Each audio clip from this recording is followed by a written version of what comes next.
Arena stood alone at the observation window of the Zilari Citadel, gazing out at the swirling expanse of space. The stars stretched out before her, cold and indifferent, like a million tiny eyes watching her every move. It had been a year since her daughter Leora had been taken during the human assault on the outer colonies. Arena had once believed she could move mountains for her people, but this loss had cracked something deep within her.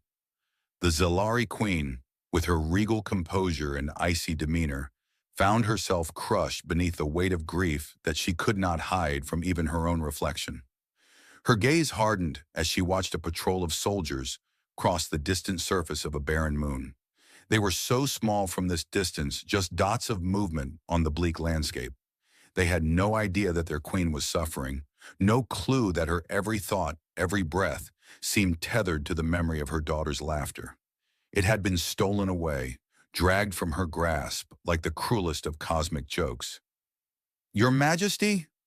The voice of her advisor, Tarek, sliced through the silence, reminding Arena that she was not as alone as she wished to be. She turned and Tarek bowed, his expression wary, knowing the topic at hand was delicate. "Report," Arena said sharply, her voice betraying nothing but cold command. "The human forces have made no moves in the past month, Your Majesty. We have also received reports that their military leadership is distracted. Their resources are stretched thin." Tarek hesitated before adding, "The war is stalling. Some suggest we may need to adjust our strategy." "Adjust?" Arena's voice was a whisper of disbelief. "What exactly do they want me to adjust? My strategy of waiting for a chance to retrieve my daughter?" She sighed, the weight of those words settling like a stone in her chest. "Tell them it's pointless, Tarek. Nothing matters. The girl is gone." Her advisor shifted uneasily. "But Your Majesty," Arena cut him off with a sharp gesture. "She's gone, Tarek. The humans took her, and no amount of strategy or diplomacy will change that." She turned back to the window, but her mind was elsewhere, far beyond the cold stars and the endless stretch of space. She could almost hear Leora's voice, so vivid in her memories, her laughter filling the hallways of their palace. She could picture her daughter's mischievous smile, the way her long silver hair would shine in the sunlight as she ran through the gardens. No, Leora was gone, and with her, any hope that Arena had held on to in the past was shattered. Far from the Citadel, in the human military headquarters, Lieutenant Marcus Steele sat hunched over a map on his desk, surrounded by reports and messages he hadn't bothered to read. His mind wandered not to the next battle or the latest military maneuver, but to the quiet desperation in Arena's voice during the last broadcast. It had been weeks since he had heard it, but the words still echoed in his mind. "I'll never see my daughter again." Steele had seen many things during the war, but the way her voice cracked, the way she spoke as if the very essence of her soul had been torn away, that had stuck with him. The Zilari Queen was their enemy, fierce, unyielding, a symbol of everything they fought against. But in that moment, she had sounded like any other mother, grieving for the child who had been taken from her. "That's ridiculous," he muttered to himself, swiping a hand over his face. "You're not some bleeding heart fool. She's the enemy." But no matter how hard he tried to push the thought aside, it lingered. Leora. Her name was a ghost that haunted him, refusing to be ignored. What kind of man would he be if he could do nothing to help? Days passed before Steele decided he couldn't live with himself any longer. He was done sitting in his office, pretending that it didn't matter.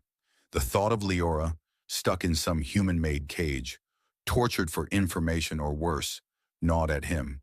He had to do something, and that something, though it bordered on madness, was clear. He would venture into enemy territory and find the princess. It wasn't the best plan. In fact, it was a terrible one. But it was a plan, and that was enough for him. He pulled on his uniform and grabbed his weapon, an old model rifle that felt more like a relic than a tool of war. As he stepped out of his quarters, he bumped into Lieutenant Evans, his best friend and the only person who might talk him out of this. "Where the hell are you going, Steele?" Evans asked, raising an eyebrow. "You're not heading out to get yourself killed, are you?"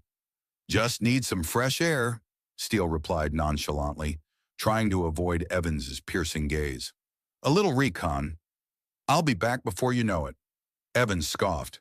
Sure you will, and I'll believe that when I see it. He stared after Steele for a long moment before muttering under his breath.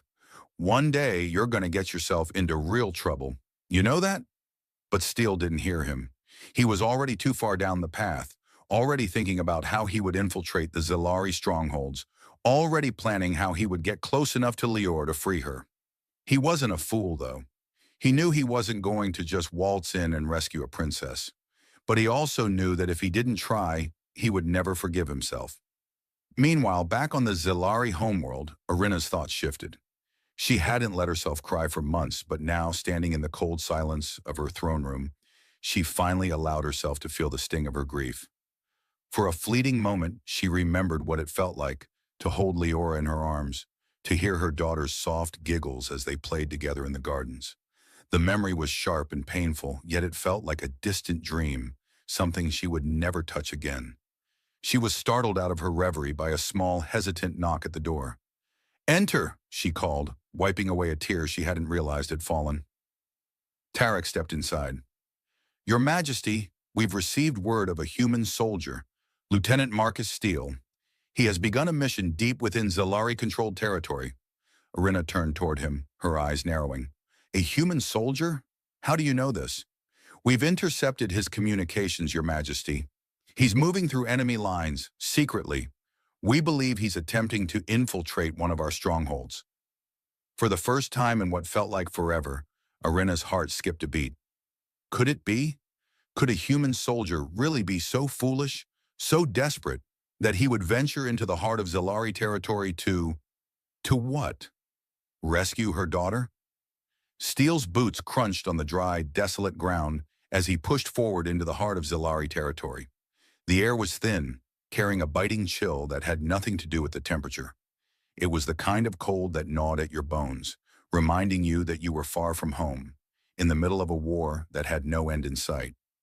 Yet here he was, far beyond the reach of his comrades, slipping through enemy lines in a bid to do the one thing that might make sense of it all. "Stupid, stupid," Steele muttered to himself, grinning despite the absurdity of his situation. "What the hell was I thinking? Hey, let's just wander into enemy territory and rescue a princess. I'll be back by breakfast," he snorted. "Yeah, and I'll have tea with the Queen of England too."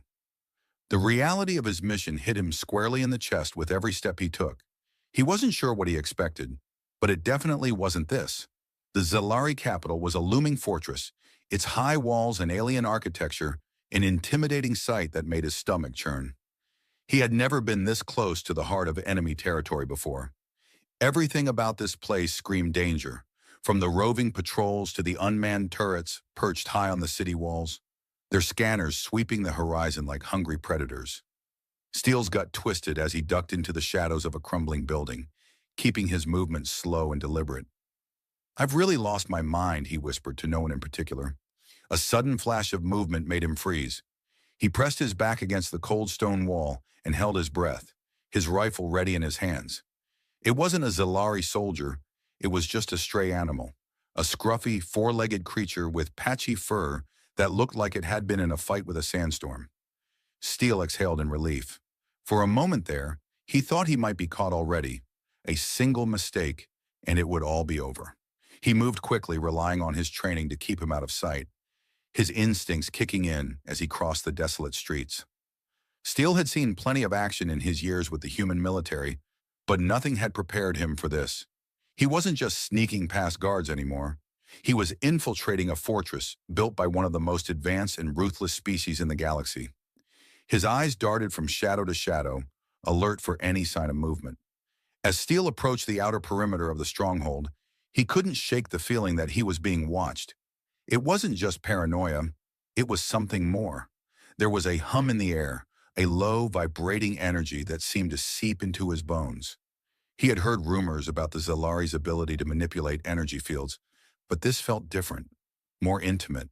It was as if the planet itself was aware of him, like he was intruding on something ancient and powerful. He moved quickly past the outer wall, bypassing the security systems with a combination of his military knowledge and a bit of luck. His heart raced as he ducked into an alleyway, trying to avoid the glowing sensors that scanned the streets for any signs of unauthorized movement. Just as he thought he was in the clear, a loud mechanical screech cut through the silence. Steele froze. "Oh, you've got to be kidding me," he muttered. A robotic drone appeared at the far end of the alley, its massive, spidery legs skittering across the ground with unnerving speed. It clicked and whirred as it advanced, its sensors glowing bright red as it scanned the area. Steele's breath caught in his throat. He knew he had to act fast or be discovered, but running would give him away. His only option was to hide, to wait for the machine to pass. The drone drew closer, its glowing eyes scanning the shadows where Steele crouched. He held his breath, praying it wouldn't find him. Just as the drone's sensors passed over him, Steele's pulse skyrocketed. He was about to be caught. Then with an abrupt snap, the drone stopped dead in its tracks. "Not today," Steele whispered. He was halfway to the next alley before the drone even registered that something had gone wrong. His heart was still pounding in his chest, but there was no time to dwell on it. If he was going to get to Leora, he had to keep moving. Hours later, Steele found himself deep within the compound, surrounded by towering structures that seemed to pulse with an alien energy. He had finally reached the inner sanctum of the Zilari stronghold. He'd made it this far with little more than his wits and sheer determination. Now he had to find Leora, and that was no easy task. He glanced down at the small datapad he had stolen from one of the Zilari guards earlier. The screen flickered in the dim light, displaying a map of the compound. Leora's cell was located at the highest point of the stronghold. Of course, he had imagined it would be somewhere near the center of their operations. But this felt like a cruel joke. Still, he had no choice but to follow through. Steele was moving through the lower levels when he finally heard the first sounds of Zilari soldiers. Their voices echoed through the corridors, a strange, guttural language that Steele had come to dread over the course of the war. The soldiers were too close, and he wasn't sure how much longer he could stay hidden. He ducked into a small alcove, holding his breath as the patrol passed by, the clank of their armored footsteps reverberating in the silence. Once they were gone, Steele exhaled in relief. "At this rate, I'm going to need a vacation after this," he muttered, trying to calm his nerves with humor. He wasn't sure if it was working, but it was better than panicking. As he ascended the staircase to the upper levels of the stronghold, the air grew colder, the walls slick with an unknown substance. The sound of his footsteps was drowned out by the low hum of the structure itself, the walls almost seeming to breathe with an alien life of their own. Finally, after what felt like an eternity, Steele reached the door to Leora's cell. The door was sleek and featureless, but a single touch of the panel beside it revealed a hidden seam that slid open with a soft hiss. Inside, Leora sat, her back against the cold wall. Her long silver hair shimmered faintly in the dim light, and her sharp, intelligent eyes locked onto Steele the moment he entered. She was far from the helpless child he had imagined. Instead, she was a warrior in her own right, sharp and poised, as if she had been waiting for this moment.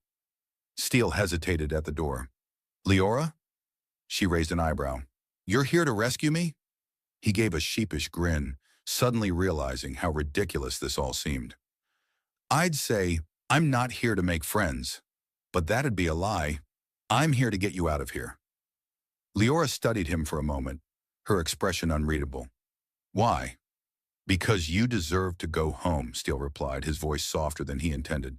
"And I made a promise to your mother." For the first time since he had entered the stronghold, Leora's face softened. "A promise?" "Yeah, it's a long story," Steele said, scratching his head. "But right now we need to get you out of here." Leora stood, her movements fluid and graceful. "Let's see if you can keep that promise." The escape from the Zilari stronghold was chaotic, but somehow Steele and Leora managed to stay one step ahead of the increasingly frantic security teams. Steele had always been good at running, but there was something different about this chase. There was no longer the weight of guilt hanging over him, no fear of failing to keep his promise. Leora's quiet confidence beside him was enough to keep his feet moving, even when it felt like the entire fortress was closing in on them.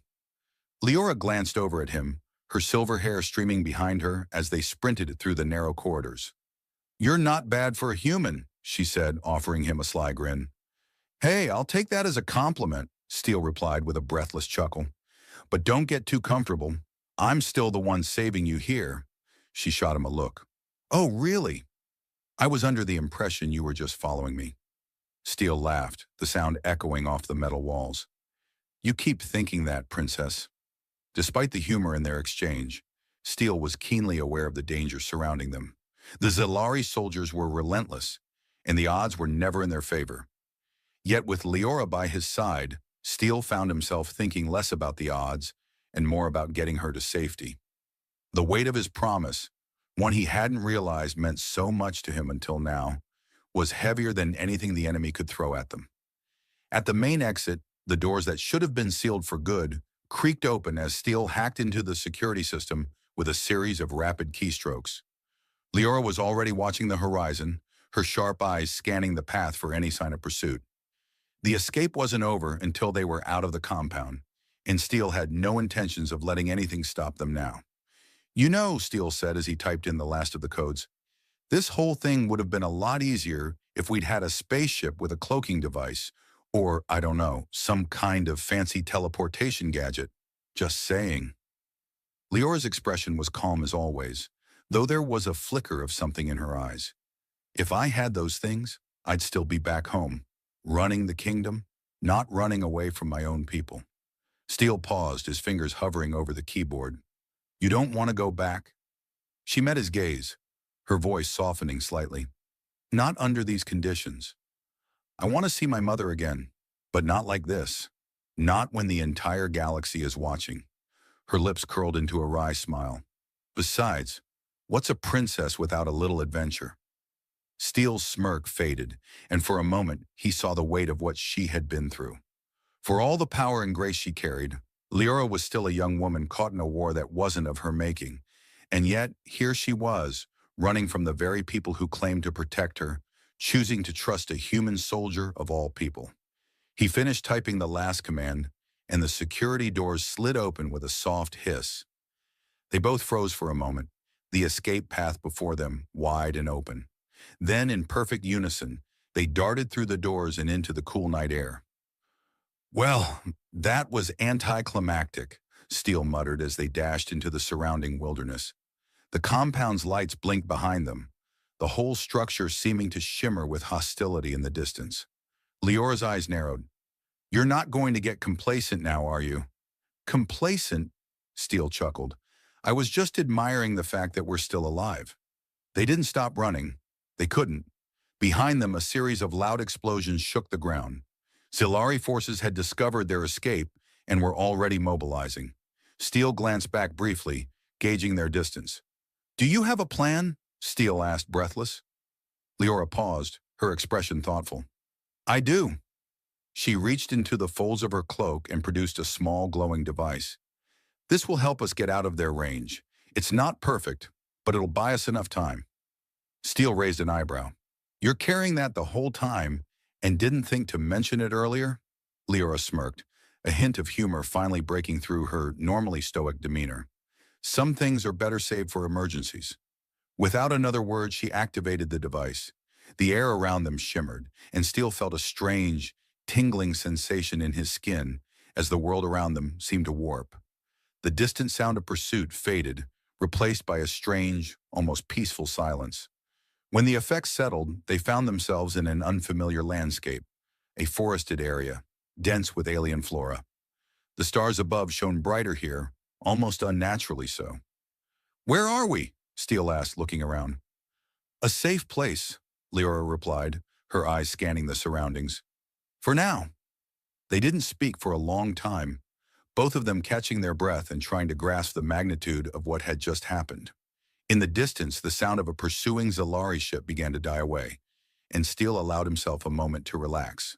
Well, that was one hell of a ride, Steele finally said, his voice laced with humor despite the seriousness of the situation. Guess we're not out of the woods yet, though. Leora gave a small, reluctant laugh. You could say that. Are you going back to your mother? Steele asked, his voice softer now. Leora didn't answer immediately. Instead, she looked up at the sky, her eyes tracing the path of the stars. I will, she said eventually. But things will be different now. I can't just go back and pretend everything is fine. The war has changed everything, for both of us. Steele nodded. He understood. It wasn't just about the mission anymore, or even about Leora's rescue. It was about understanding that sometimes doing the right thing wasn't as simple as following orders. It was about sacrifice, about finding courage in places you never thought you had. It was about seeing people, your enemies even, as human, even if they weren't. Well, Steele said, trying to lighten the mood once more, you've got your work cut out for you. Princess of the Zilari Empire, huh? Can't say I'm jealous. Leora smiled faintly. It's not as glamorous as it sounds. Steele let out a loud laugh, and Leora joined him, the tension breaking for a moment. As their laughter faded into the night, Steele realized something. He wasn't the same person who had walked into that stronghold weeks ago. He had changed. The weight of his journey, the things he had done, the promise he had kept, it had all shaped him in ways he hadn't expected. In the end, it wasn't about being a soldier. It wasn't about being a hero. It was about being human, doing what you could when the galaxy tried to tear you apart. And in that moment, as the stars glistened above them and the silence of the alien forest embraced them, Steele knew that he had found something worth fighting for. I guess we'll see where the stars take us now, Steele said, a grin spreading across his face. Leora looked at him, her eyes filled with both determination and hope. Together, maybe. And with that, the weight of the galaxy didn't feel quite so heavy. The food dispenser blinked red for the third time that morning, making the same pitiful whine it always did when it failed to synthesize anything remotely edible. Nate squinted at the glowing interface, slapped it twice like a stubborn vending machine, and muttered, "You had one job." A lumpy brick the color of regret slumped into the tray. He sniffed it. It sniffed back. Somewhere in the ceiling, a ventilation duct hummed louder, as if laughing at him. Life aboard Diplomatic Outpost.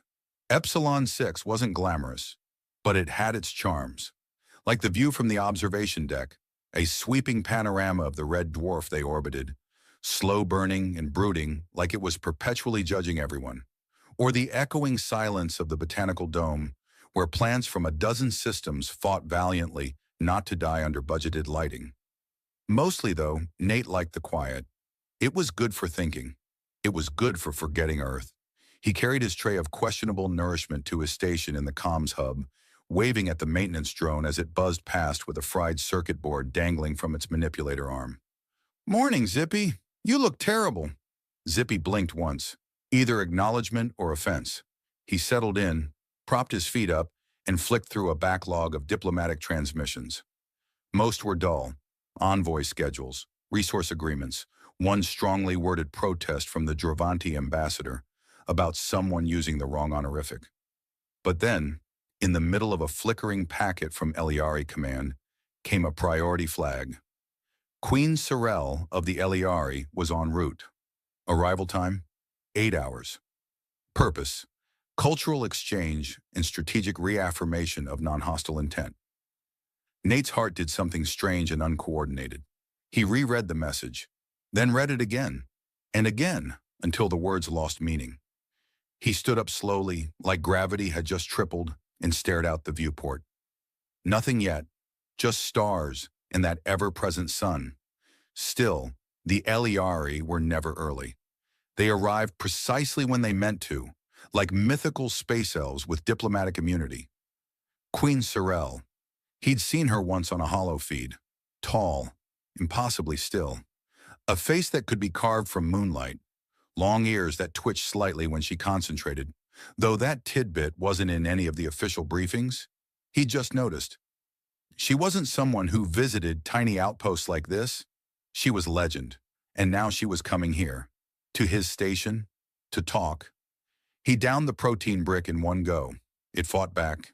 He won, barely. 7 hours and 59 minutes later, the Eliari shuttle shimmered into view, silent, sleek, and shaped like the petal of a vast silver flower. It docked without ceremony.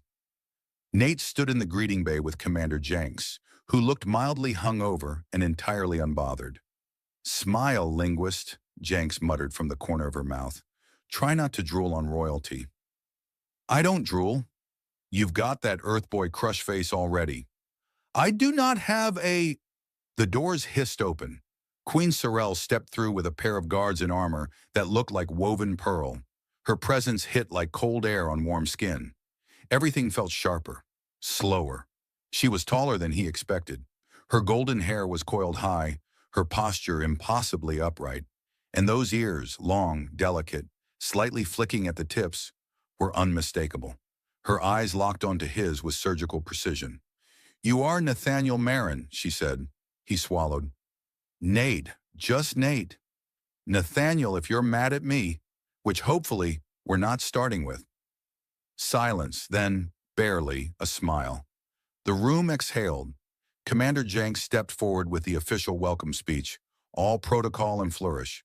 Sorrel nodded politely, responded in a cadence like water over glass, and gestured toward Nate. "I request his assistance in cultural matters," she said, crisp and clear in galactic standard.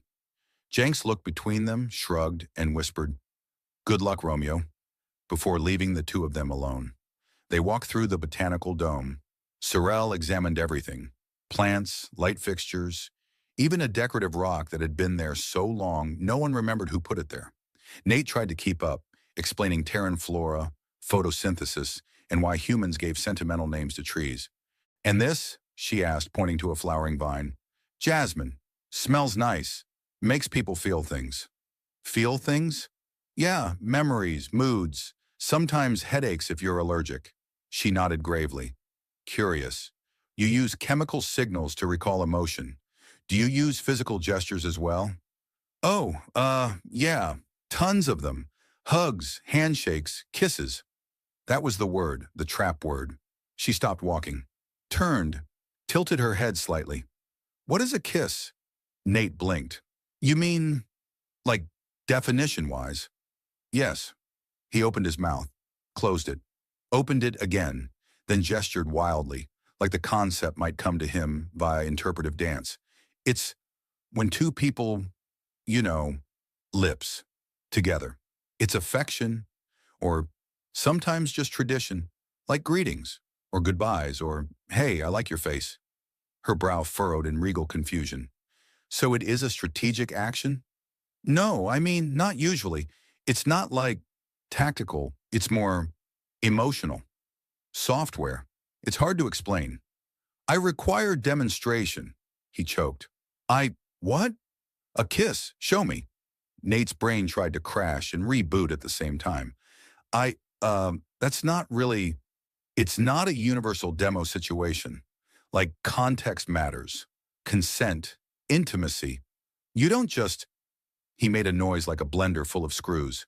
"You're royalty. I'm a translator.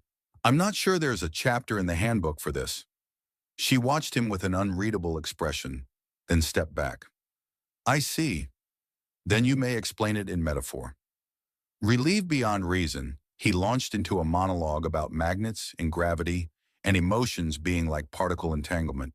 She listened, fascinated, occasionally interrupting with sharp questions. When he finished, she said, "You are a peculiar Terran. I believe I shall learn much from you." "Yeah, just wait till we get to pizza." She blinked. "Pizza? Oh, just you wait." He smiled. She did not, but her ears twitched slightly, which in Eliari terms was practically a hug.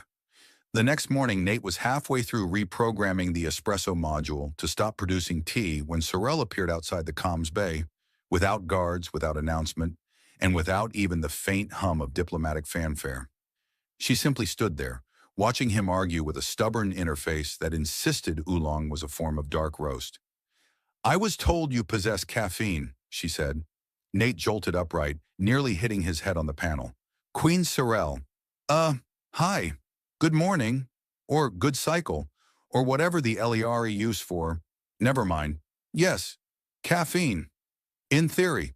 Right now the machine thinks it's a tea house." She walked past him, examined the unit with a tilt of her head and said, "It is clearly malfunctioning." "You and me both, sister," he muttered, then froze. "Not that you're my sister, or malfunctioning. You're majestic, very symmetrical." Sorrel turned her gaze on him with what might have been the Eliari version of amusement. "Are all Terran males this disoriented by royalty?" "Only the very lucky and the very doomed." She accepted that answer with silence. Then, Today, you will show me more about affection. Nate blinked. That's, a bit sudden. You promised pizza. Oh, right. Yes. Pizza first. Romance second. Or possibly never. But yes, pizza. They walked side by side down the corridor, attracting stares from passing crew, most of whom looked like they were watching a hover car roll into a museum. Nate felt a mix of pride and panic. He'd never escorted a queen before, or had one follow him like a particularly elegant shadow. The galley was mostly empty, save for a bored technician and a snoring engineer who'd passed out face first in a bowl of nutrient broth. Nate scrounged the synthetic ingredients with dramatic flair, while Sorrel observed each step like she was cataloging a new life form. This crust, she said, it resembles a construction material. That's because it's made from one. Sort of. Dehydrated starch polymers. Don't worry, it's only legally food. And the circles? Meat. Probably. We've stopped asking. She nodded solemnly. I appreciate Terran bravery. By the time the oven chimed and he slid the finished product onto a tray, the smell had filled the room. Not exactly Earth-authentic, but close enough. He sliced it carefully and offered her a piece. She picked it up delicately, sniffed it once, then took a bite. Her eyes widened. Her ears did that twitch again. Acceptable? She chewed with the slow precision of a lab technician sampling antimatter. It is irrationally pleasing. That's the grease talking. Grease? He gestured at the shine. The best part of bad pizza. She took another bite, more eager now. Terran culture is baffling. Wait until I teach you sarcasm. Teach me now. Oh no, that was sarcasm. She blinked, then blinked again. You lie with tone. It's a gift. She studied him, chewing slowly, and said, Your species weaponizes humor. Only when we're not weaponizing pizza. After lunch, she followed him to the arboretum, where faux Terran trees grew under filtered UV lights. She examined them like artifacts, pausing at one with wide leaves and blue blossoms. This one has a pleasing pattern. I wish to sit near it. They settled on the grass. Nate leaned back, hands behind his head, watching artificial clouds drift across the dome's projection sky. Sorrel remained upright, spine straight as a steel beam, hands folded in her lap. You can relax, you know, he said. I am relaxed. You look like you're preparing for a duel. I am always prepared for a duel. Right. Royal training. Correct. He grinned. You know, you're a lot easier to talk to when you're not being terrifying. I am not terrifying. You literally have a blade in your boot. She looked down. That is ceremonial.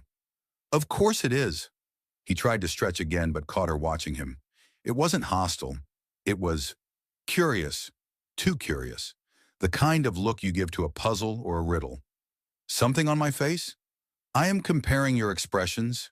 You shift constantly. That's a polite way to say I'm twitchy. You are emotive, loud even in silence. Your face performs. Yours doesn't? I was taught stillness. It is the Ilyari way. He nodded. So what I'm doing is weird to you? Fascinating and inefficient. Inefficient? You burn energy expressing things that could be said directly. Sure, but then we'd miss out on all the fun of being misunderstood. She paused, considering.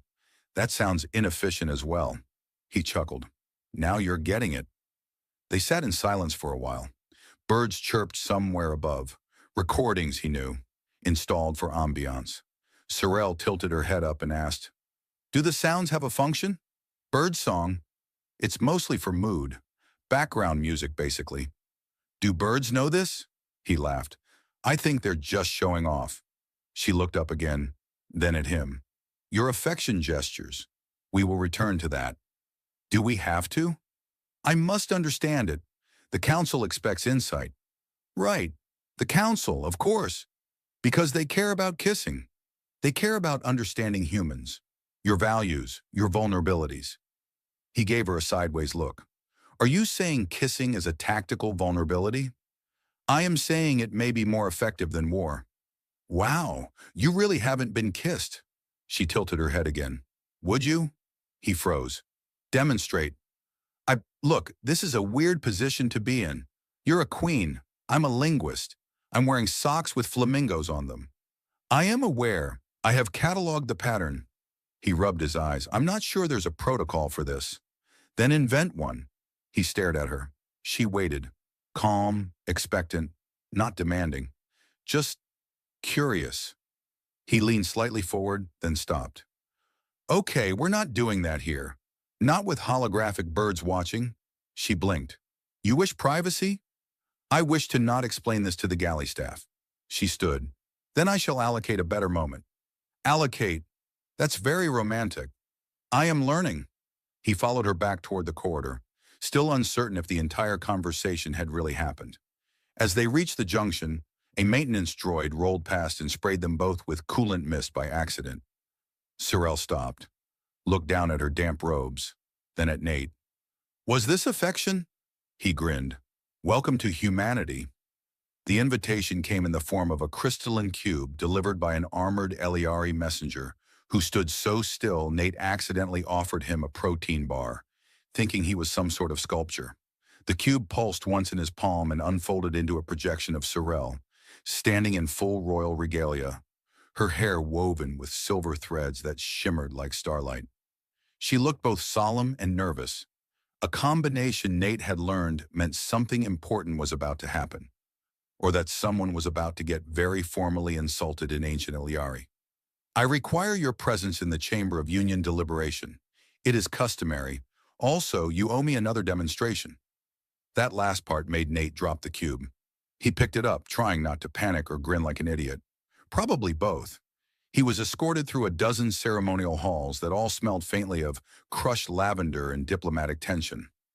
At the final door, tall, etched with alien runes that glowed as he approached, two guards stepped aside. Inside, the room was round, lined with high-backed seats, and occupied by several Eliari nobles in expressions ranging from politely bored to professionally ominous. Sorrel stood in the center, dressed not as a queen, but as herself. Simple tunic, boots, no crown. She turned when she saw him and actually smiled. Just a flicker, but he saw it. Nathaniel of Earth, one of the nobles said, you have been summoned at the request of Her Majesty Sorrel Virel, sovereign of Eliari space, and flame-bearer of the Nine Spires. She has invoked Rite 7C, the protocol of interpersonal contact. Sounds romantic, Nate said, because his brain defaulted to jokes when his heart tried to escape through his ribcage. It is not, the noble replied without blinking. It is strategic. Even hotter. Sorrel motioned for silence, and the room obeyed, with the kind of stillness only high-ranking aliens and very well-trained cats could manage. She stepped forward. Our alliance with Earth remains fragile. Your cultures are chaotic, loud, unexpectedly greasy. I can't argue with that, Nate said. Our flag should probably be a slice of pizza. Sorrel ignored the chuckles and murmurs. I have studied many of your customs. Language, food, article affection. Now they were all staring at him. Even the sculptures might have turned their heads a little. In my study, I encountered an anomaly, a gesture that defies efficient categorization. It is intimate, illogical, but meaningful. I believe it contains strategic power, not of weapons, but of influence, of peace. Nate felt like the room had turned into a vacuum chamber. I speak, of course, Sorrel said, of the kiss. He wished, deeply and sincerely, that someone would invent a trapdoor for diplomatic emergencies. I requested a demonstration, she continued, and Nathaniel provided one. A sample, more stares. I would now offer reciprocity. More stares. Nate cleared his throat. Sorrel, are you asking me to kiss you again in front of your entire government? They are recording for analysis. Well, that just adds a whole new level of romance. She stepped closer. You may refuse. That is your right as a free citizen of Earth. He looked at her. Really looked. She wasn't just the queen anymore. She wasn't the alien mystery with too many titles. She was Sorrel, curious, brave, learning always. And somehow impossibly his friend. Maybe more. I won't refuse, and he said. But you should know, it's probably still not a perfect example. I expect improvement, she said. The kiss was short, software honest. When they parted, there was silence again. The nobles looked confused. A few looked intrigued. One coughed politely and made a note on a glowing datapad. Sorrel turned to them. The gesture creates neurological changes. Dopamine, oxytocin. It promotes unity and empathy. I recommend its inclusion in cross-cultural negotiations. The eldest noble blinked. You wish to use affection as diplomacy? It is more effective than conquest. And the human? Sorrel turned to Nate again, her expression unreadable, except for the very slight curl at one corner of her mouth. He has diplomatic potential.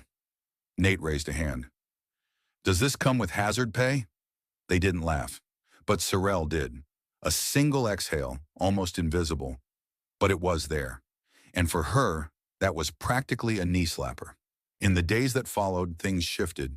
Eliari envoys started observing Earth customs more closely. Handshakes became a subject of seminars. Hugs were studied in labs. There was an unfortunate incident involving someone trying to high-five a war priest, but progress was messy. Nate became a kind of unofficial ambassador, not because he was the most qualified, but because he was the only human Sorrel seemed to tolerate. Or maybe because he taught her to laugh, just a little. One afternoon, weeks later, they walked together through the outer observatory ring. The stars curved around them in a slow, artificial orbit. You've changed, she said, hopefully for the better. You are more rooted, less twitchy, more steady, still twitchy, he smiled. And you? I am no longer confused by emotion. No, mastered it already? I have accepted its illogic. That is its logic. Now you're just messing with me. She looked at him then, not as a queen, not as a scientist, but as Sorrel, fully herself. I remembered, she said softly, your demonstration, the first one. I have thought of it often. Yeah? I may require another, for research. He took her hand. Her fingers curled around his with measured grace. For science, he said. For peace. They leaned in again.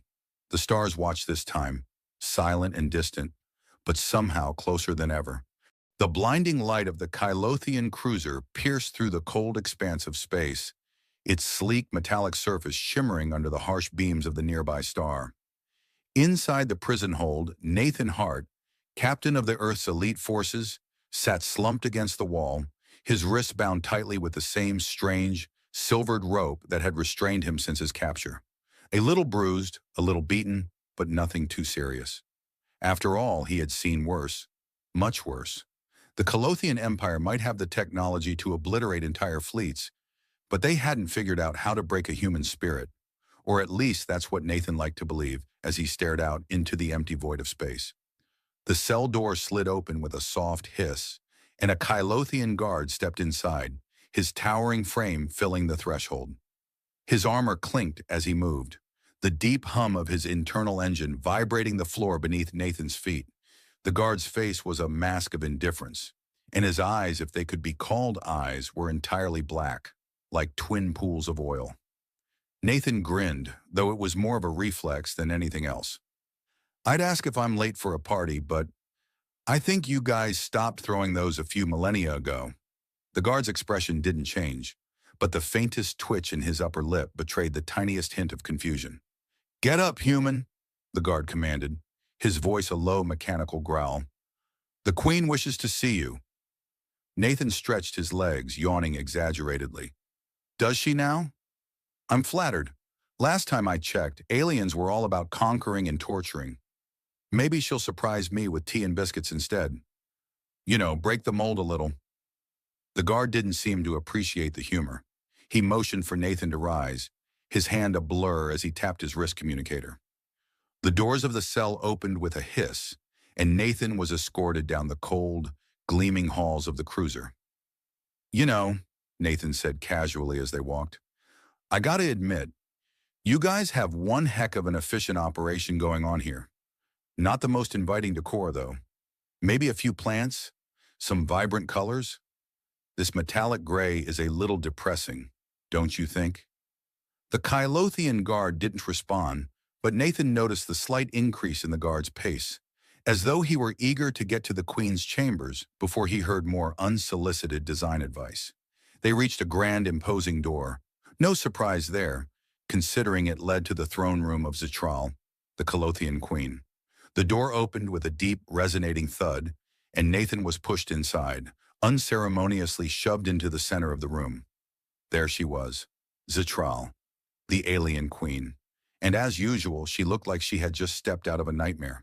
Her armored exoskeleton gleamed in the dim light of the throne room, its intricate carvings catching the faint glow of the hovering lights above. Her skin, an unusual shade of blue, was smooth and flawless. Her long golden hair cascaded down her back, contrasting sharply with the harshness of her appearance. Her eyes, fierce and calculating, locked onto Nathan with a gaze that could freeze a star. Nathan didn't flinch. He'd seen worse in battle. Besides, this whole throne room thing, a little overdramatic. The only thing it was missing was a moat and a dragon. "You've been captured by the greatest empire in the galaxy, human." Zitral's voice echoed through the chamber, smooth and commanding. "And yet, you stand before me unbroken, unafraid." Nathan took a deep breath, pretending to examine the throne room with exaggerated curiosity. "What can I say? I've had a lot of practice. Besides, I was hoping for a little more drama. Maybe a few more ominous organ notes in the background. You know, build some tension, really set the mood." Zitral raised an eyebrow. "You mock me, human." "Mock? I'm just trying to lighten the mood. I mean, how do you do it? Sit in a room like this all day, staring at the same old throne. No Netflix, no snacks. Must get pretty dull, huh?" For a moment, Zitral's expression faltered. Was that a flicker of confusion on her face? Or maybe, was it a hint of amusement? She quickly masked it, returning to her regal composure. "Enough. You've been brought here for one reason and one reason only. To kneel before me, to show your loyalty to the Calothian Empire." Nathan raised his eyebrows, still grinning. "Kneel? I'm flattered, but I don't think we're at that stage of the relationship yet." Zitral's eyes narrowed. "What did you say?" Nathan shrugged. "I'm just saying, kneeling's a pretty big commitment, and I'm not ready to just throw myself down at your feet. I mean, we've just met. Don't you want to take it slow?" The Calothian Queen's patience thinned, but there was something in her eyes now, something unfamiliar. She had expected fear, submission, perhaps even terror, but this human was different. He wasn't cowering before her, nor was he trying to fight her. He simply refused to be intimidated. "I will give you one chance," Zitral said coldly. "Kneel, or I will make you." Nathan smirked, the corners of his mouth twitching with amusement. "I've been in worse situations, trust me. How about we skip the kneeling part and you tell me what you really want? Because from where I'm standing, you look a little like a ruler who's lost her spark." The Queen took a step forward, her presence almost suffocating in its intensity. "You will show me loyalty, or you will die." "Loyalty, huh?" Nathan leaned back nonchalantly, crossing his arms. "How about this? How about I show you loyalty in my own way? We skip the kneeling, and we talk instead. You might find it's more productive than the whole kneel or die shtick." Zitral stared at him, her gaze unwavering, as though she were trying to determine if he was serious. Then, to Nathan's surprise, she tilted her head ever so slightly. "You are an anomaly, human. You are not afraid of me." "Nope," Nathan said with a grin. "Not afraid. But you should be careful. Keep poking the bear, and it might start making jokes back." The Queen's lips twitched, a barely perceptible motion. Had she smiled? Impossible. Yet there it was, a flicker of something unguarded in her eyes. For the first time, Nathan felt like maybe, just maybe, he was starting to make a dent in the armor of the unflinching Calothian Queen. Nathan woke up to the sound of humming, not the soothing, melodic hum of a spaceship's engines, or even the low buzz of distant machinery. No, this was a more unsettling hum, sharp, mechanical, and persistent. It seemed to reverberate through his bones. He cracked open an eye only to be greeted by an entirely new type of discomfort. A bright artificial light hanging above his head, casting long shadows against the walls of his cell. He was on the floor, his hands still bound. But he wasn't alone. A Calothian guard stood at the door, arms crossed, looking mildly annoyed. "Finally awake, human?" the guard grunted, leaning against the frame of the door. Nathan sat up slowly, stretching. "You know, if you guys keep making this light so intense, I'm going to have to start wearing shades." He glanced around the room and then raised an eyebrow. "You don't even have a single plant in here. Honestly, this place is a bit depressing. Ever considered a few ferns? Some calming music?" The guard didn't seem to have a sense of humor. "You've been summoned to the Queen again." Nathan groaned, rubbing his neck. Right. I figured I'd get a second visit. This time, do I get a drink first? Maybe a nice alien cocktail?" He gave the guard a sideways glance. "Or are you guys still into torture and long monologues?" The guard grunted, then motioned for Nathan to stand. "If you know what's good for you, human, you'll follow me." Nathan stood, stretching his arms above his head as he walked. "Don't worry, I'll behave. I've heard good things about your queen's hospitality, mostly that it involves a lot of threats and little conversation." The guard once again did not laugh. But Nathan didn't mind. The awkward silence wasn't enough to dampen his mood. He was still alive, after all, and a little humor went a long way when faced with alien overlords. They navigated the ship's sprawling corridors, passing by alien soldiers and high-tech control panels. Every inch of the Kylothian cruiser seemed designed for one thing: intimidation. The walls were made of polished black metal, sleek and smooth, as if they could absorb all light. The floor beneath his boots vibrated slightly, a reminder that the ship was hurtling through the galaxy at unimaginable speeds. Still, Nathan couldn't help but let his mind wander, mostly to the ever-intriguing mystery that was Zitral, the Queen herself. By the time they arrived at the throne room, his mind was made up. He was going to make her crack. There was no way around it. He couldn't simply kneel before her. He wouldn't. But he could, at the very least, offer her a different perspective, one she might not have even realized she needed. The door to the throne room opened, and Nathan stepped inside. The room was still as grand and imposing as the first time he saw it, though this time he took note of the intricate details, the delicate alien carvings etched into the walls, the low, pulsating light that seemed to emanate from the throne itself. Zitral sat upon it, her posture perfect, her gaze unwavering as she looked down at him. Well, human. You've been busy with your little jokes, I see," Zitral said, her voice cool and commanding. "But I do not appreciate mockery." Nathan flashed a smile and shrugged. "Hey, who doesn't like a good joke? You know, a little laughter never hurt anyone." Zitral's expression hardened. "You dare mock me in my own presence?" Nathan didn't flinch. "Mock? Nah, I'm just suggesting you lighten up. You're like the universe's most intimidating ruler, but no one's ever told you to take a break. Maybe step outside, get some air, do a little yoga." He looked around, motioning to the empty space around them. "You're sitting on a pretty nice throne, but doesn't it get a little lonely up there? I mean, I'm not one to judge, but that's some serious solitude. There's nothing like an I need a drink moment to shake things up." Zitral's gaze narrowed as she stood, her movement fluid, almost predatory. "You will kneel before me.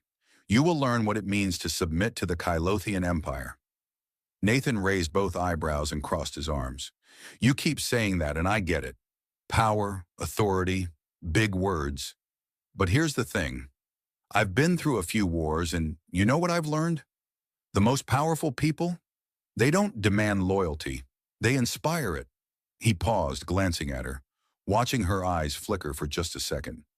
"And you're not going to get that by threatening me, Your Highness." Zitral stared at him, her icy exterior faltering for the briefest of moments. But only for a moment. Her posture remained rigid, as though she had shut away whatever emotions had bubbled up, retreating into the cold void of her imperial mind. "And you think I care for your opinions, human? You think that your empty words can sway me?" "Well, I was hoping for at least a laugh," Nathan replied, his tone light. "A little chuckle. You know, something that makes me feel like this whole ordeal isn't a complete waste of time. But hey, if you're not up for it, no harm done." Zitral tilted her head, her gaze intense, almost as if she were weighing his words. "You think I care for laughter? I am a queen. I do not need such frivolities. Right, of course, Nathan said, nodding. You've got an empire to run, armies to lead, worlds to conquer. But you've got to admit, a little fun would go a long way. How long has it been since you had a genuine conversation that didn't involve someone bowing or groveling? For a moment there was silence. Zatral's gaze softened, just the slightest bit, and Nathan thought he saw the faintest flicker of something, a crack in the ironclad armor she had built around herself. But before he could say anything more, she spoke. You are persistent, she said, her voice calmer now, though still tinged with the authority that came with being the ruler of millions of worlds. But persistence is not the same as respect. Nathan shrugged. Well, maybe I'm not your average guy. I don't care about your throne or your power or your empire. But if you're willing to listen, maybe we can find a way to talk that doesn't involve threats and posturing. Strahl took a step closer, her eyes never leaving his. You speak of loyalty and respect as if they are easily earned, human. As if I have not worked for every ounce of my power. Nathan met her gaze, his voice quieter now, but no less determined. Maybe you've worked for it, but you've also built walls. High walls. And you know what happens when you keep people out for too long? He paused for effect. You start to forget what it's like to be a person. Strahl's eyes flickered, her expression unreadable, and for a moment, Nathan thought he might have said something too far. But then she said, almost softly, You speak too freely, human. You do not know the cost of power? Nathan smiled. Maybe not, but I know the cost of loneliness. The soft hum of the Kylothian cruiser filled the air, as it had every day since Nathan had been brought aboard. He had grown accustomed to the gentle vibration beneath his feet, a constant reminder that he wasn't exactly on vacation. Yet things were different now. In the weeks since his last encounter with Zatraal, his captor, his perspective had shifted. He had gone from prisoner to something else, an unwanted guest maybe, but someone who was at least treated as more than just a tool to be discarded. And somehow it had all happened without him even realizing when the shift occurred. He leaned against the cold wall of his cell, his arms folded across his chest. He had tried every escape trick he knew, but Strahl had made it clear he wasn't going anywhere. Still, there was an odd sort of comfort in knowing that he was alive. That, and the fact that the alien queen's attempts at forcing him into submission had turned into a bizarre sort of dance. She'd stopped threatening him outright, stopped giving him the cold, dehumanizing speeches. Instead, their encounters had become, well, a little more human. In an oddly twisted way, they were both still trying to figure each other out. Today was different, though. Today, Nathan was summoned to the throne room for something more than just a lecture. And truthfully, he was curious to see how this one would go. When he entered, Zatraal was sitting in her usual position, her back straight, her eyes locked on him with that same calculating gaze. But something had changed in the way she looked at him. There was no animosity, no desire to break him. Instead, there was something that Nathan couldn't quite place. Something softer, almost. Vulnerable? Human, Zatraal said, her voice strangely calm. You have spent weeks in my presence, weeks where you have resisted me, mocked me, and yet you remain unbroken. Why? Nathan gave her a half grin, his usual defiance still firmly in place. I'm just stubborn, I guess. You haven't figured that out yet? She didn't reply right away. Instead, her gaze shifted, a faint flicker of emotion crossing her face. You are different. Your people, they bow before me. They kneel. They submit. But you offer me something else, something I do not know how to handle. Nathan took a step closer, unfazed. Well, I'm not like the others. Maybe that's why I've lasted this long. He glanced around the room. Not to mention, you've got a pretty intimidating setup here. Makes me wonder how anyone would survive in this cold, grand palace of yours. Zatral's lips parted slightly as though the thought of a cold palace was an idea she had never considered. You mock me again? Oh, no. No mocking. Just a little friendly commentary. You've been sitting on that throne for far too long, haven't you? Nathan raised an eyebrow, pushing the envelope. Maybe you should get out more. Get a change of scenery. Go for a walk, stretch those legs. Maybe even join the crew for a game of space poker or something. Her gaze softened, and she looked at him in silence for a few moments. You speak as if you know me. I know that you're not happy sitting there, Nathan said simply. You've spent so much time commanding, so much time crushing those beneath you, that you've forgotten what it's like to be, well, human, or maybe alien, or maybe just a person. I don't know. But you've forgotten something important. Zitral leaned forward, her eyes narrowing with thought. What do you think I've forgotten? Nathan shrugged. The people, the emotions, the stuff that makes life feel, well, worth it. The laughter, the moments when you're not just ruling, but actually connecting with someone. You've built walls around yourself, Queen Zitral, and now you don't even remember why you started building them in the first place. A long silence fell between them, and for the first time Nathan saw something in her eyes that wasn't cold calculation. It was doubt. Just a flicker, but it was there. You believe that I have forgotten? She asked, her voice quieter now, almost searching. I think you're afraid, Nathan replied, his voice softening. Afraid of what would happen if you let go. Afraid of what might change if you don't keep everyone under your thumb. Zitral stood, her armor making a sharp clinking noise as she moved. And you believe that I should simply let go? That I should surrender my power? My empire? I'm not asking you to give up everything, Nathan said, but maybe, just maybe, you could start considering other ways to lead. You don't have to rule with fear, Zitral. It's possible to rule with respect, with connection. You've got a whole empire behind you, but you've forgotten how to listen to them. The words hung in the air, and Nathan could see the inner turmoil flickering in her eyes. Her usual commanding presence had faded, leaving a moment of raw uncertainty. It wasn't weakness. It was something more human, something Nathan hadn't expected to see from her. Maybe it was a glimpse of the person she had once been before the weight of her empire had changed her. Finally, Zitral took a slow step toward him, her voice low but not harsh. You are not like the others. You never were. Her eyes searched his face as though trying to understand him. Why? Why do you persist in this madness? Nathan let out a small chuckle. Maybe because I've seen enough war, enough violence. I've seen what power does to people. I've seen how it changes them. But I'm not looking for power. I'm looking for something better. Zitral studied him, her gaze unwavering. And what is this something better you speak of? It's the same thing everyone wants, Zitral, Nathan said, a soft smile tugging at his lips. To be seen, to be heard, to be understood. He took a deep breath. I don't need you to kneel, and I'm not going to kneel before you. But if we're going to make this work, we need to find a new way to rule. A way that doesn't involve destruction, a way that involves connection, understanding, compassion.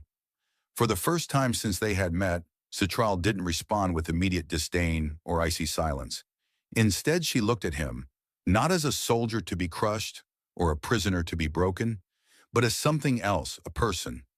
It wasn't much, but it was enough. Perhaps, she said quietly, perhaps you are right. Nathan couldn't help but grin. Well, there's a first time for everything, right? Zitral tilted her head, and for the first time, a small smile tugged at the corners of her mouth. Perhaps.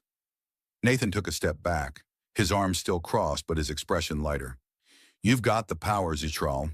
Now it's up to you how you use it. And with that, a strange silence settled between them, one that didn't feel oppressive, but thoughtful, almost hopeful. Nathan didn't know what the future would bring, but he knew one thing. Zitral was no longer the same queen who had demanded his submission with every word. The walls around her had cracked, and there was a flicker of something more, a chance for something new. Maybe, just maybe, this wasn't the end of the story. Maybe it was the beginning of something else entirely. The station had smelled like fried circuits and disappointment since Nolan Vance had arrived, which made sense because both described his last job interview. Outpost Delta 9 wasn't the kind of place you ended up by choice. It was the kind of place that asked, what's the worst that could happen? And then showed you. On the surface, it was a mining hub orbiting Darren 6, staffed by a mix of ex-cons, corporate washouts, and the kind of AI whose developers clearly had issues with their fathers. Nolan had signed up as a maintenance tech. Low risk, low pay, high chance of being forgotten. Perfect for someone who'd once blown up a cargo freighter by mislabeling a crate of unstable plasma noodles. He was halfway through repairing a faulty oxygen regulator, knee-deep in wires that hiss like angry snakes, when a strange vibration hummed through the floor. Not the usual tremor from drilling. This was subtler, more rhythmic. He frowned, twisted a panel, and peeked down the maintenance chute. A sliver of light blinked at the bottom. Red, blue, red, blue. That wasn't standard. That was, suspicious. And suspicious, Nolan had learned the hard way, was exactly what he should avoid. Which is why, naturally, he grabbed a flashlight, a stale protein bar, and crawled in head first like an idiot. It wasn't a long crawl, though it felt longer with his belt snagging every 5 seconds and a metallic voice on his comms politely reminding him that unauthorized access to lower levels would result in both termination and a non-refundable lunch credit. When he dropped into the chamber, he landed in a crouch that might have looked cool if he hadn't then toppled sideways into a crate labeled, "Do not sit." It broke his fall. Also, his dignity. The room was cold, not in the temperature sense. Cold in the way forgotten places are. Silent, heavy. In the center, a transparent containment pod glowed faintly. Inside it sat 2 figures. At first glance, human. At second glance, no. Their ears were elongated, graceful, rising like curved blades from beneath tangled hair. One sat with her arms crossed, eyes sharp and bored. The other lay on her side, humming something tuneless while braiding the ends of her own hair. They were dressed in standard-issue gray jumpsuits, but they made them look like couture. They looked up in eerie unison. The humming stopped. Nolan froze. He considered a variety of explanations for why he was here, none of which would sound less insane than, "I heard a weird sound and followed it like a horror movie extra." So instead, he went with honesty. Sort of. "Hey, I'm with the janitorial crew. Just checking on your lighting situation?" The sitting one blinked once, slowly. "You are not wearing a janitorial insignia." "Budget cuts," Nolan said, tapping his non-existent badge. The lying down one sat up. "Are you here to release us?" There it was. The sentence every maintenance tech dreads. One that suggests involvement in something extremely illegal. "Release you?" No. I was thinking more. Admire from a safe distance." He took a step back, then another, then tripped over the same crate again. "We've been here 12 cycles," the serious one said. "They haven't fed us in 2. Nolan squinted. "You don't look hungry." "We're not human." "Ah, right. Makes sense. Not that I thought you were. Obviously. I mean, the ears." He winced. "Sorry, that was probably rude." The humming one giggled. "You're very odd. We like odd." "Well, good. I'm glad we've established likability. Now, if you'll excuse me, I'm going to backtrack out of here and pretend this didn't—" The panel above slammed shut. "Happen," Nolan sighed. "Fantastic." The girl stood. The one who'd been sitting placed her hand on the pod's interior. A ripple of light passed beneath it. "There is a sequence to open the containment," she said. "Great. I definitely shouldn't know that." "We can give it to you." "I definitely shouldn't accept that." The humming one tilted her head. "Do you want to die down here?" "Tempting, but I've got plans." "Well, not plans, but I was going to reheat some synth curry." "We could make curry." I'm almost impressed at how persuasive this is becoming. In the end, it wasn't the talk of curry or death that convinced him. It was the look in their eyes. Something raw, caged. Nolan had never been good at ignoring people in pain, even when they weren't technically people. He walked to the console, hands trembling. The code was simple, a repeating pattern based on musical intervals. He keyed it in, the console hissed, and the containment seal dissolved like fog. The twins stepped out. "Thank you," said the serious one. "I'm Nolan." "We know," said the humming one. "Of course you do." She took his arm. "I'm Solen." The other nodded. "Lyra."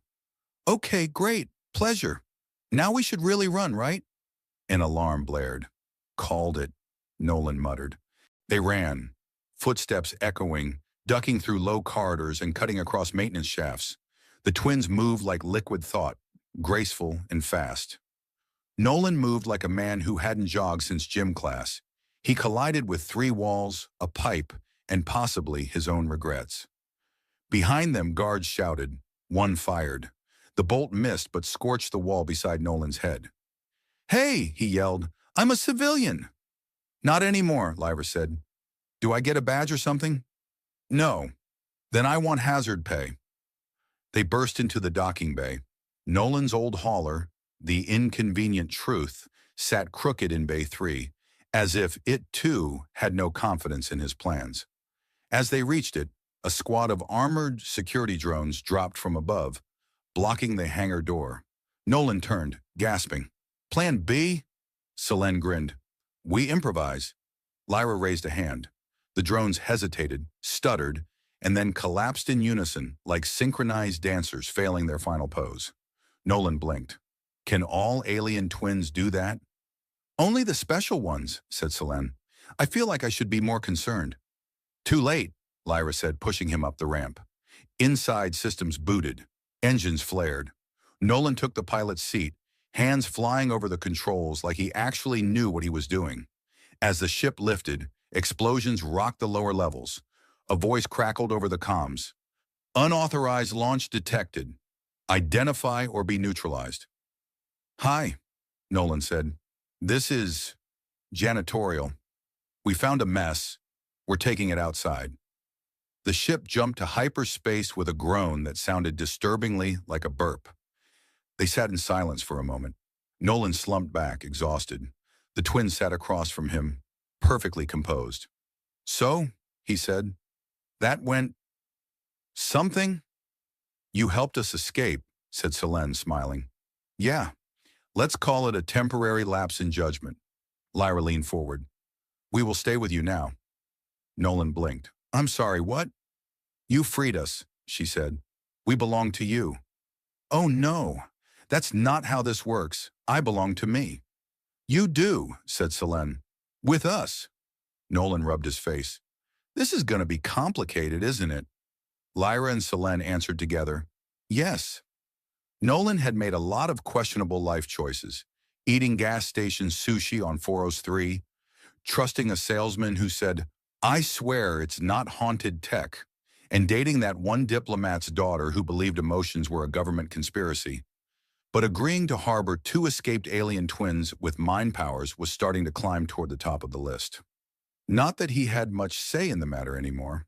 Every time he suggested they part ways, one of them would smile sweetly, the lights would flicker ominously, and he'd find his socks rearranged into increasingly aggressive smiley faces.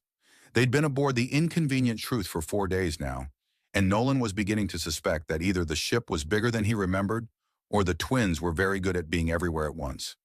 Lyra had claimed the storage bay and turned it into a meditative focus chamber by hanging wires from the ceiling and filling the air with faint whispers only she seemed to understand. Selene had redecorated the sleeping quarters with discarded star maps and sketches of castles made of energy. She referred to these drawings as probable outcomes. "I'm going to say this once," Nolan told them during a particularly tense breakfast involving lukewarm synth eggs and a floating spoon that refused to be eaten from.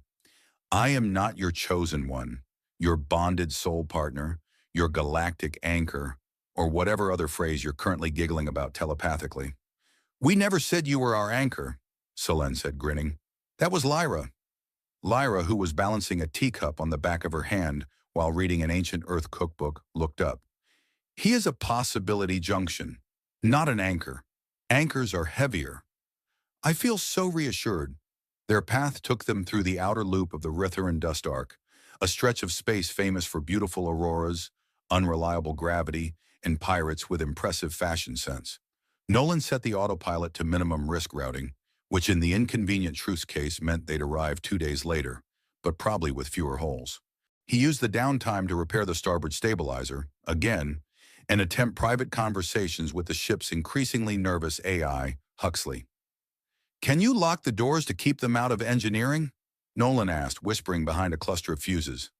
Technically, yes, Huxley replied, but I must advise against provoking beings who have demonstrated cognitive override capability and a suspicious interest in removing internal memory cores. Nolan sighed. Just say you're scared like a normal AI. I am scared like a normal AI.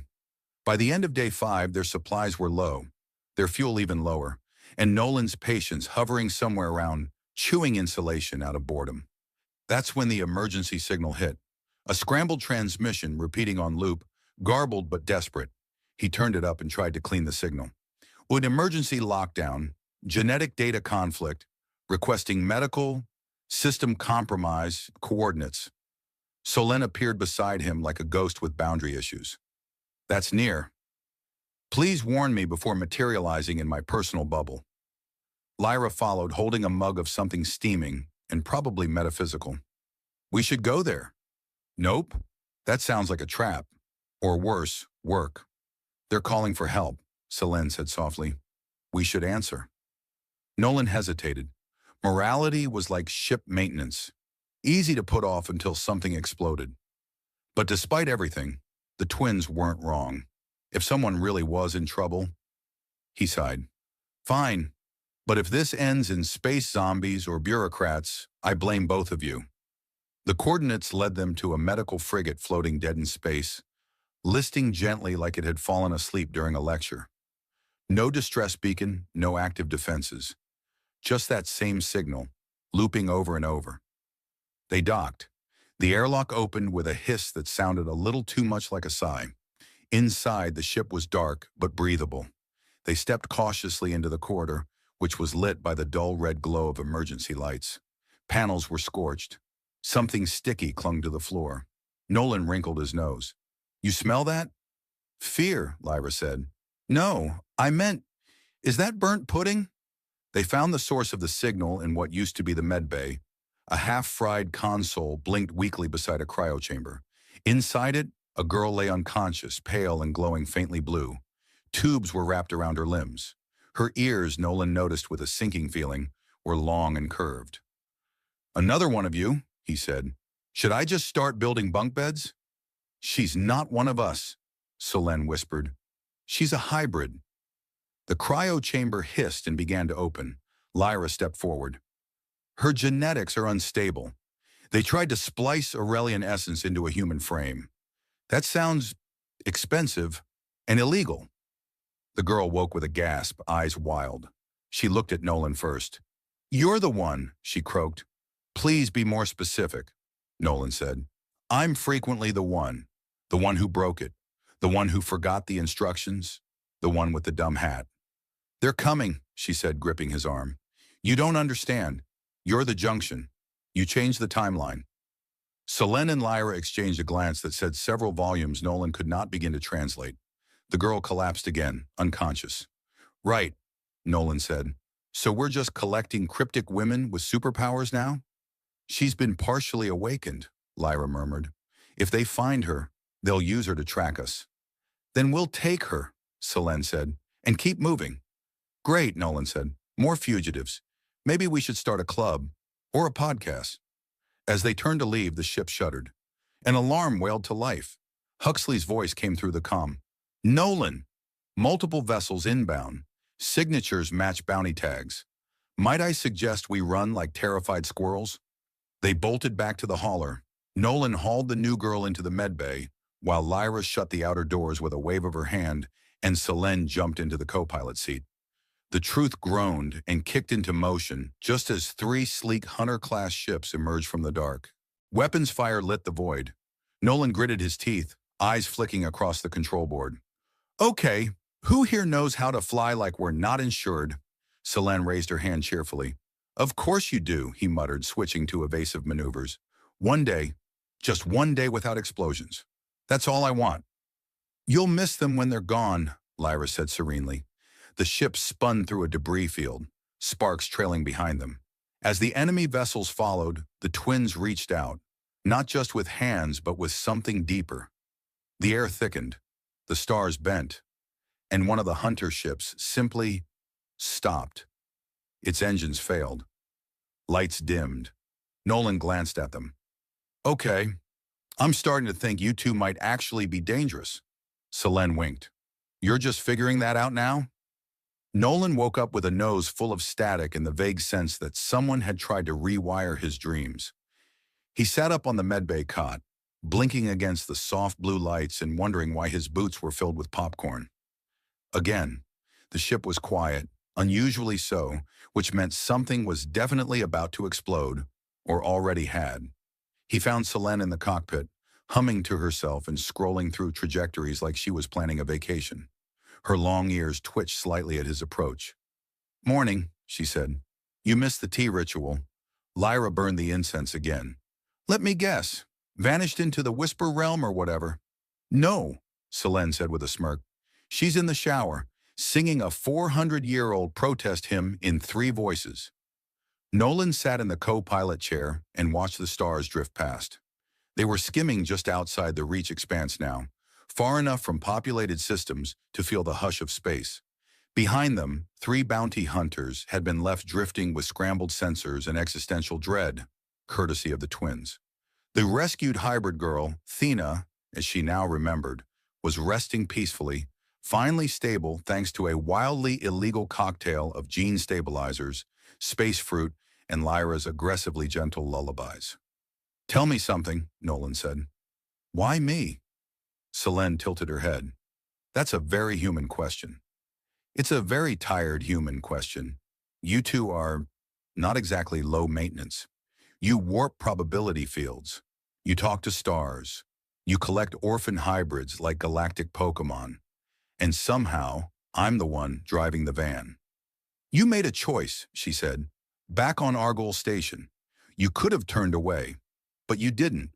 You saw us, really saw us, and didn't flinch. I flinched, internally, loudly. But you stayed." He sighed. "I should have stuck to salvage runs. Scrap doesn't argue." Lyra padded in barefoot, wrapped in a blanket made of what appeared to be holographic cat memes. She sat on the floor and stared out the viewport with eyes that shimmered like shifting nebulae. "We're almost there," she said softly. "Almost where?" Nolan asked. "To the edge," she replied. "To the fork." "More riddles," he muttered. "You people really need a handbook." Thenna joined them an hour later, walking without assistance. Her ears were still faintly glowing, but the panic in her eyes had been replaced with something steadier. She looked at Nolan, then the twins, and finally spoke. "I remember the lab," she said. "They tried to make me into a conduit, not just a weapon, something more, a node between realities." "Sounds exhausting," Nolan said. "I can barely manage one reality before lunch." "They failed," she continued, "because I wasn't stable, but I felt something, a tether. It led me here, to you." Lyra and Selene said nothing, but the air felt heavier, or maybe clearer. Nolan couldn't tell anymore. His internal compass had started pointing in feelings instead of directions. "So what now?" he asked. "We just keep running? Collect more space orphans and build a commune on a moon somewhere?" "There's one last place," Selene said. "The place where it started, where they first touched our minds." "Please tell me it's not filled with ancient AIs or prophetic murals." "It's a library," Lyra said, "but yes to both." They reached the coordinates a day later. A moon orbiting a forgotten planet, covered in crystalline vines and silent as breath. The structure beneath the surface was massive, metal and stone braided together like living roots. Huxley refused to scan it, citing vibes that are categorically not it. Inside, everything hummed with old light. Symbols moved across walls, sometimes pausing to look back at them. The main chamber was circular, with a pool of suspended data in its center. Shimmering strands of history, possible futures, and memory echoes. Thena stepped into it. It did not reject her. Instead, it blossomed, wrapping her in a glow that made Nolan's skin itch with goosebumps and possible enlightenment. "It's a convergence point," Lyra said. "All branches pass through here." "And I'm the junction," Nolan said, "because I was in the right place at the wrong time." "You were in the exact place," Selene corrected, "because you made the choices that led here. You became the thread that wove us together." Nolan took a breath, then another. The chamber pulsed. Something deep inside him stirred. Not power, not destiny, but understanding. Connection. Like the universe had briefly leaned down and whispered, "You're a part of this too." "All right," he said. "So, what do I do?" Thena opened her eyes. "You decide." The choices hovered in front of him, not physically, but he could feel them. Return to his old life, alone and unremarkable. Or stay, become the tether, help guide others like them. Build something new, not from prophecy, but from choice. He thought about scrap hauls, about empty apartments and blinking consoles, about the first time he saw the twins, chained and wild-eyed, about every moment since. He smiled. "Well," he said, "guess I'm finally joining the family business." They left the chamber together, the data pool sealing behind them like a dream returning to sleep. The ship was waiting. Huxley sounded a little calmer. "Welcome back. I assume you survived." "Just barely," Nolan said. "Got any updates?" "Yes. Your sock drawer is now categorized by emotional subtext. Also, we've been hailed by a colony requesting aid for a mysterious signal on their moon." Nolan glanced at the others. They were already moving, checking instruments, planning routes, arguing over what tea to serve. He sat back in the captain's chair and looked out into the stars. He had changed, not into a hero, not into a savior, but into someone who knew he mattered, that his choices rippled, that even a stubborn, sarcastic, semi-competent man with a haunted toaster could shift the course of things. "All right, team," he said. "Let's go break fate." Lyra grinned. "Already packed snacks." Selene winked. "I see many improbable outcomes. They look fun." Thena nodded. "And I'm not afraid anymore." The engines rumbled. The stars stretched. The inconvenient truth launched into the unknown once again. Nolan laughed. "Let's just try to avoid any more prophecy pools. My brain still feels like it's been exfoliated by lightning."